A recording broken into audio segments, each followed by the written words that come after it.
is Alexis Aratuli. Today is a continuation of Philippine nationalism or national symbol. National leaf. The hanao leaf is a large type of leaf with a round fan shape that is glossy in a green color. Actually, para daw itong isang malaking dahon na hugis pamaypay. Kumikinang ito at kulay berde at matibay ang daong ito.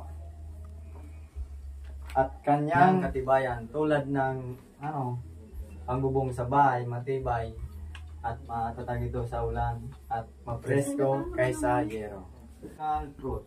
An aromatic, delicious, and nutrition fruit, the mango is considered to be national fruit of the Philippines.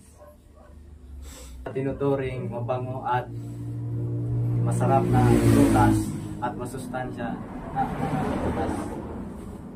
Isa ito sa prutas na mayaman sa protein. Ang Bahay Kubo Unipahan ang kinikilalang pambansang Bahay Kubo. Isa itong tradisyonal o tahana na matibay o gawa sa kawayan at mga dahon, palma o anaawang. National animal. The carabao or water buffalo or bear. Ang carabao is a gentle but hardworking type of mammal. Isa itong dinaguriang kalabaw na pambansang hayop na pinakamalakas. Kumbaga, symbol, ginagamit ito sa pagsasaga, masipag at matyagang animal.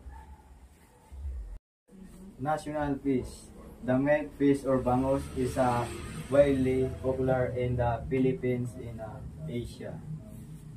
Isa itong tinaguriang sa pambansang isda ang bangus.